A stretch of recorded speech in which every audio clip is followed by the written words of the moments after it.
Saint-Esprit ainsi soit.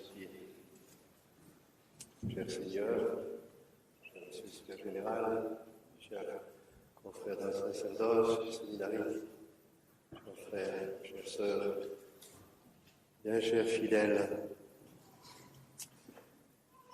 si nous sommes rassemblés ici aujourd'hui, c'est tout d'abord, on pourrait dire comme raison prochaine, un anniversaire. Nous célébrons ce mois-ci les 50 ans du séminaire d'École. C'est la première raison de cette cérémonie, une action de grâce. Nous voulons dire merci au bon Dieu pour tous les fruits portés par ce séminaire. Il en est une deuxième qui se rapproche de la première. Cette année, le 1er novembre, nous aurons un autre jubilé, c'est celui de la fondation, cette fois-ci de la fraternité elle-même, érigée par Monseigneur Charrière, évêque de Fribourg, le 1er novembre 1970. Il était prévu une belle cérémonie à Lourdes à cette occasion. Mais il y a un certain virus qui passe par là et qui bouleverse un peu nos plans humains, et si bien que ce grand pèlerinage est un peu réduit à un pèlerinage national, si bien qu'aujourd'hui nous ramassons une partie de ce jubilé. Nous voulons aussi bien sûr dire merci au bon Dieu, même en anticipation d'un mois et quelques, pour cette œuvre de la fraternité sacerdotale Saint-Pédis, qui tient du miracle. Et ensuite, et c'est peut-être la raison pour laquelle beaucoup d'entre vous venez ici aujourd'hui, il s'agit de la translation des dépouilles de Monseigneur Lefebvre du caveau à la crypte de cette église. D'aucuns y voient je ne sais pas trop quoi. On essaie d'inventer toutes sortes de choses à ce sujet. En fait,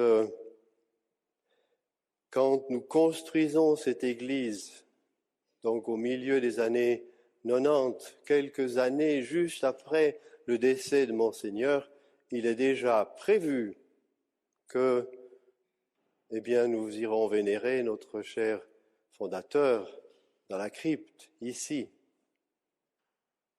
Et donc ce n'est pas quelque chose de nouveau, il ne s'agit pas d'une nouvelle orientation ou Dieu sait quoi, c'est tout simplement l'accomplissement, avec un certain temps, des hommages filiaux que nous devons à notre fondateur. Et aussi, évidemment, cela rendra l'accès à la tombe de Monseigneur plus facile pour les fidèles. Il y a évidemment avec cela beaucoup de pensées qui passent à travers notre tête en ce jour. Bien sûr, d'abord et avant tout, c'est l'action de grâce. Nous devons remercier le bon Dieu pour cette œuvre et pour son fondateur. Si Monseigneur Lefebvre n'avait pas, avec un courage vraiment héroïque, fait des pas étonnants qui ont surpris, on peut dire, toute l'Église à l'époque, tout simplement, nous ne serions pas là. Cette fraternité, c'est bien celle de Monseigneur Lefebvre. Et Monseigneur a insisté beaucoup en disant qu'en fait, il n'innovait pas. Son seul souci, c'était de transmettre ce qu'il avait reçu. C'est tout. Et lorsqu'on regarde l'histoire de ce dernier siècle, surtout disons depuis les années 50 et après bien sûr avec le Concile, maintenant avec un peu de recul, on peut peut-être même mieux comprendre ce que cela veut dire. Et permettez-moi de vous livrer quelques-unes de ces pensées de Monseigneur Lefebvre. Nous avons la joie, je pense, si le bon Dieu veut, cette année de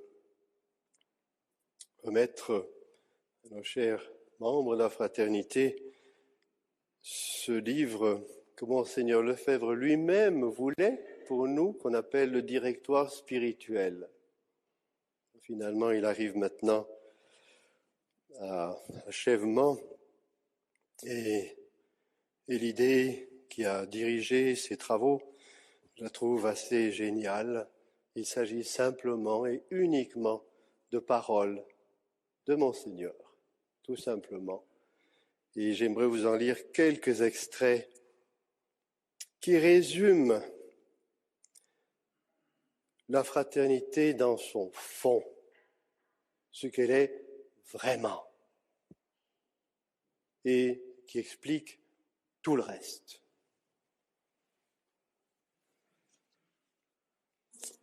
L'esprit de la fraternité est avant tout celui de l'Église. Donc rien de spécial, simplement l'esprit de l'Église. Et c'est quoi l'esprit de l'Église?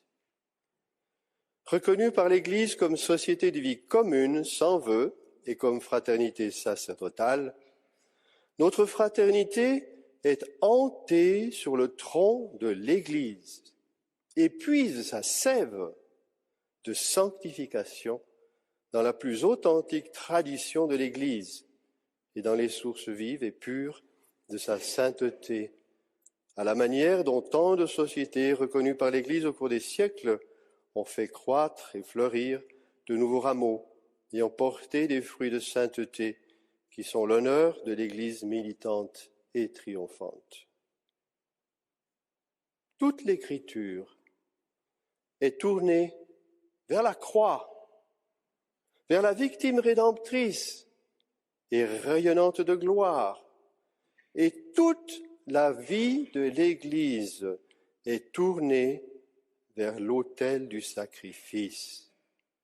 Et par conséquent, sa principale sollicitude est la sainteté du sacerdoce. Nous devons avoir cette profonde conviction que l'Église sera sainte dans la mesure où les prêtres seront saints. Pour les séminaristes, la découverte toujours plus étendue du grand mystère auquel ils sont destinés doit donner un caractère tout particulier à leur vie. Captivés par notre Seigneur et son sacrifice, ils doivent par le fait même renoncer au monde, à ses vanités, à ses futilités, et ils doivent manifester ce détachement par leurs vêtements, par leur attitude, par l'amour du silence et de la retraite, même si l'apostolat leur demandera plus tard d'aller aux âmes. L'Église forme celui qui donne les choses sacrées, sacerdos, c'est-à-dire sacra dans, celui qui donne les choses sacrées. Celui qui accomplit les actions saintes et sacrées, sacrificium, c'est-à-dire sacrum faciens. Elle lui remet dans les mains consacrées les dons divins et sacrés, sacramenta, les sacrements. L'esprit de la fraternité est avant tout celui de l'Église, ses membres, prêtres, frères, sœurs, oblates, tertiaires, s'efforçons de connaître toujours mieux le mystère du Christ, tel que saint Paul le décrit dans ses épîtres, et spécialement dans les épîtres aux Éphésiens, aux Hébreux. Alors, nous découvrirons ce qui a guidé l'Église durant 20 siècles. Nous comprendrons l'importance qu'elle donne au sacrifice de notre Seigneur et en conséquence au sacerdoce. Approfondir ce grand mystère de notre foi, qui est la Sainte Messe, avoir pour ce mystère une dévotion sans bornes, le mettre au centre de nos pensées, de nos cœurs, de toute notre vie intérieure, ce sera vivre de l'esprit de l'Église.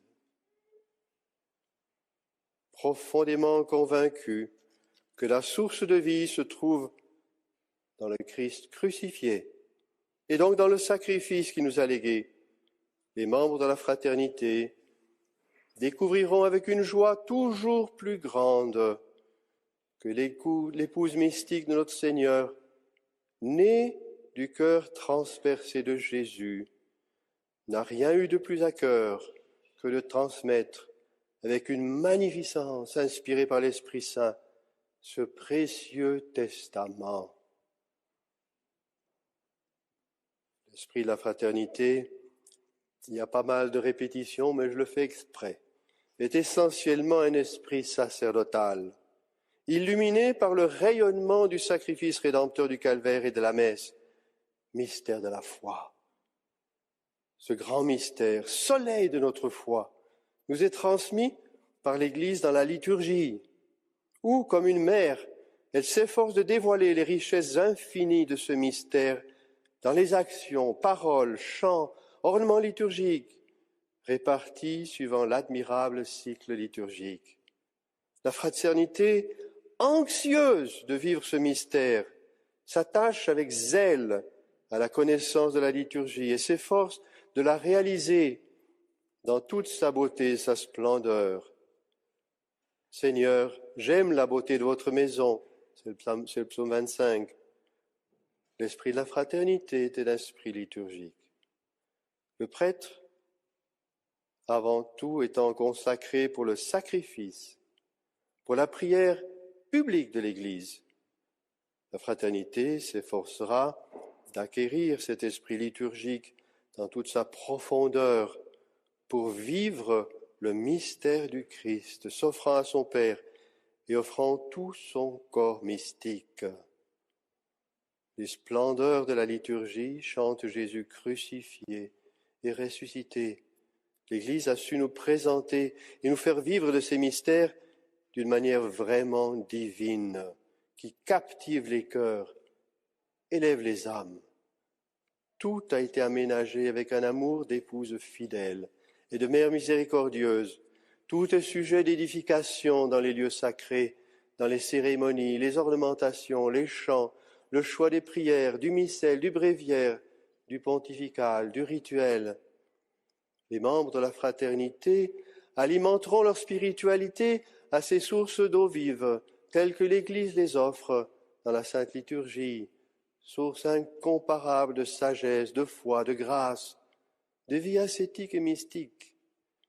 Rien n'est petit, rien n'est mesquin au service d'un tel Seigneur et Roi. Ayons-en-nous toujours conscience.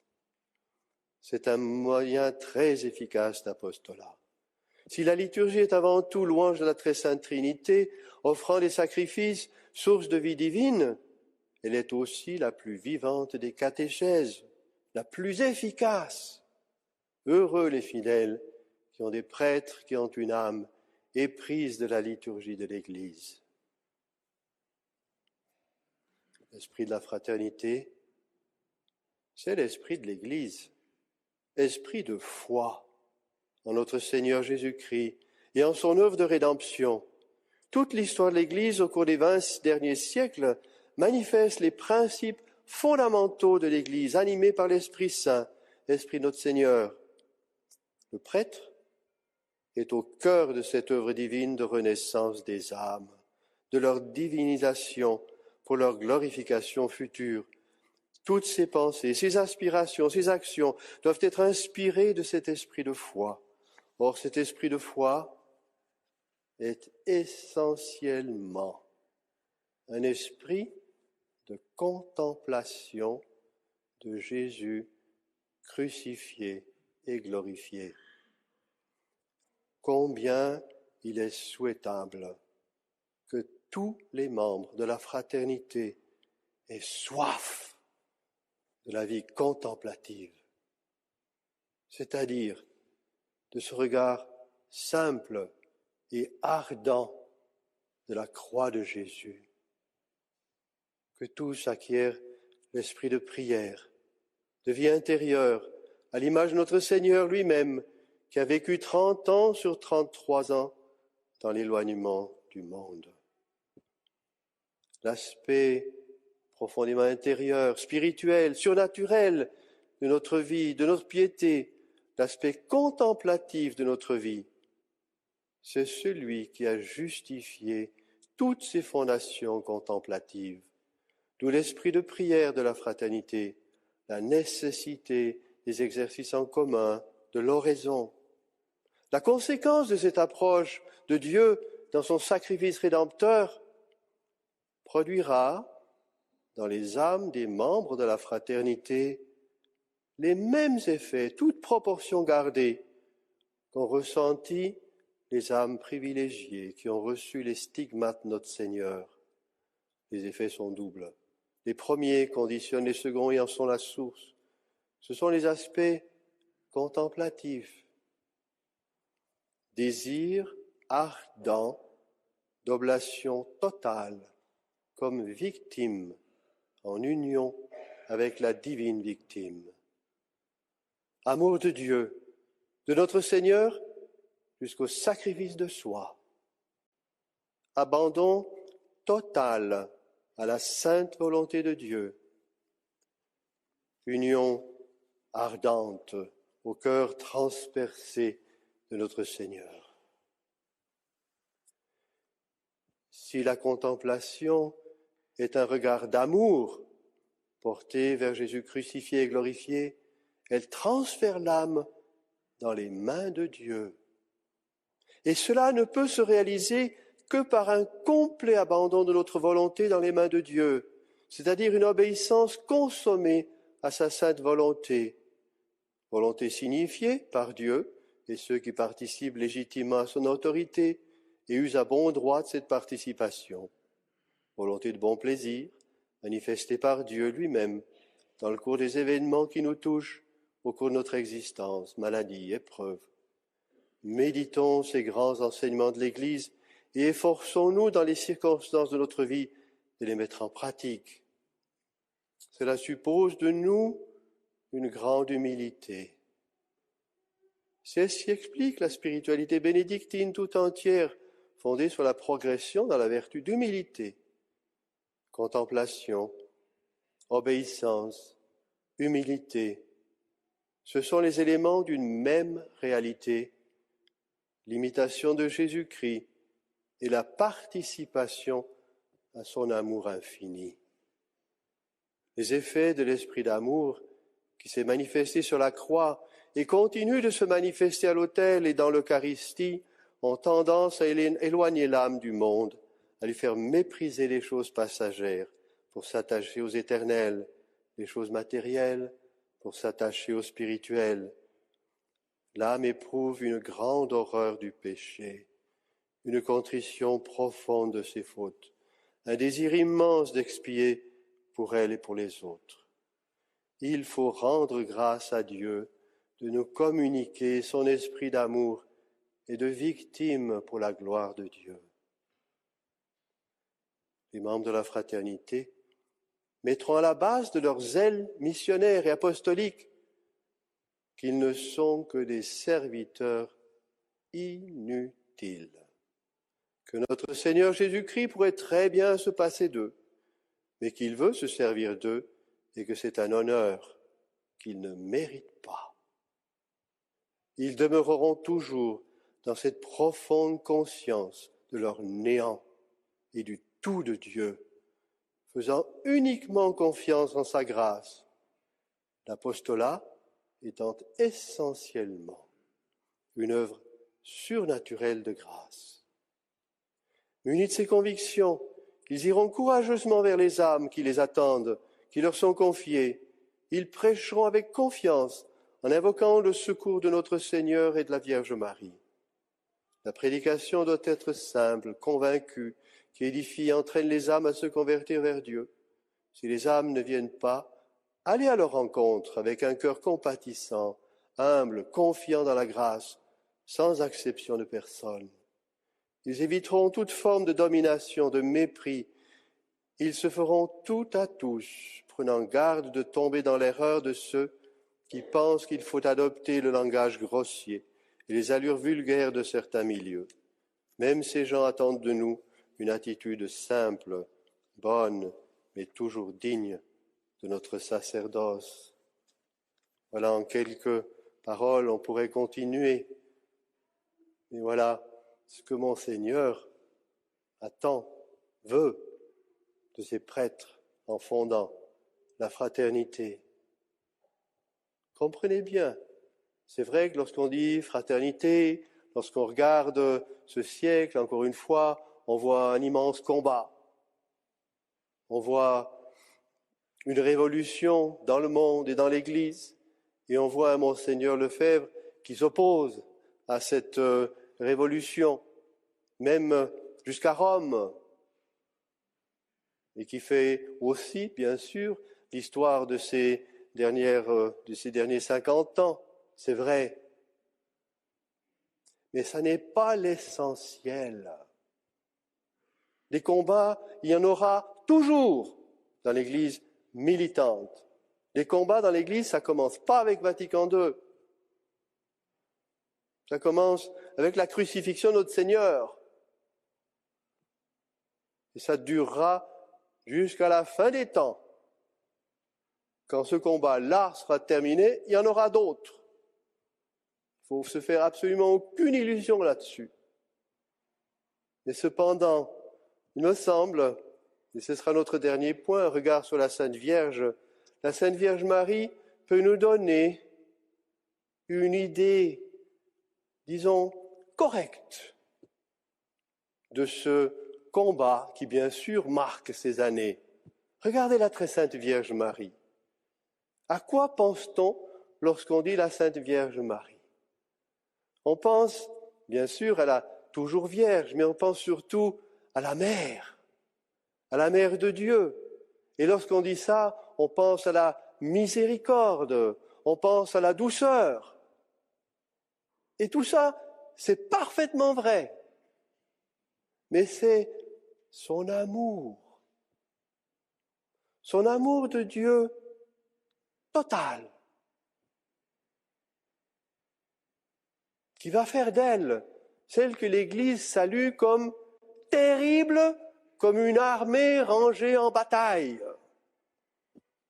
C'est elle qui fera saluer l'Église comme étant celle qui écrase toutes les hérésies, celle qui est la plus terrible au diable, et ça c'est même Dieu lui-même qui le dit, elle écrasera ta tête. Et oui, tout ça, tous ces aspects, on pourrait dire, combatifs, viennent de la très sainte et douce et miséricordieuse Vierge Marie. Et ce n'est pas du tout contradictoire. Même, ça va de soi. Si nous voulons voir combien nous aimons le bon Dieu, vraiment, regardons comment nous traitons le péché, ceux qui favorisent le péché, comment nous les traitons. Est-ce que nous mettons d'abord l'amour de Dieu?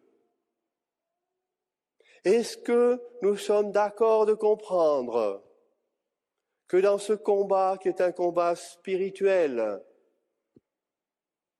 on gagne bien plus en recevant les coups qu'en les donnant?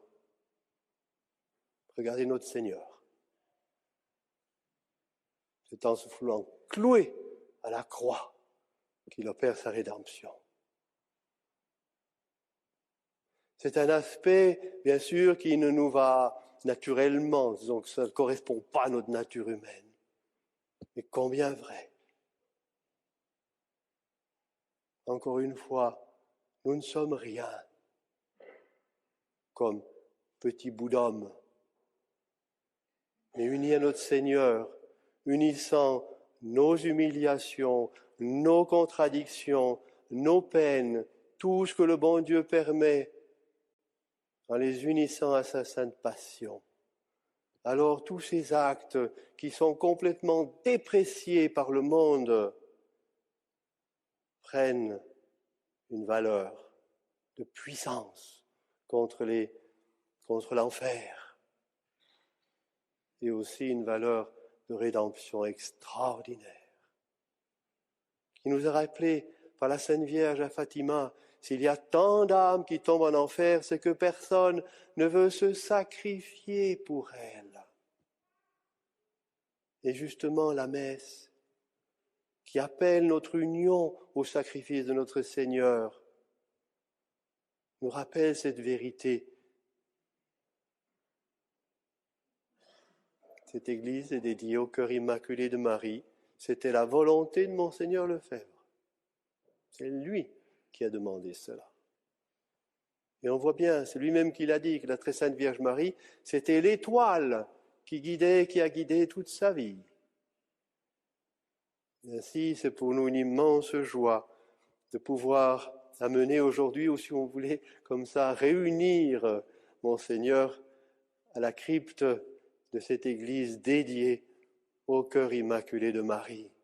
Ça fait partie de cet héritage que Monseigneur a voulu nous donner. Si nous célébrons aujourd'hui 50 ans, et si nous voyons cette œuvre continuer de grandir, nous pouvons l'attribuer, en plus bien sûr des grâces de notre Seigneur, à la fidélité. Et si nous espérons pouvoir fêter les 100 ans et plus de cette œuvre, ça sera encore et toujours dans cette fidélité à ce que Monseigneur nous a transmis qu'on pourra la trouver. Donc confions toutes nos intentions, tous nos soucis, nos peines. N'ayez pas peur, mes bien chers frères, de les demander au bon Dieu par l'intercession de Monseigneur Lefebvre. Il est au travail et il en fait.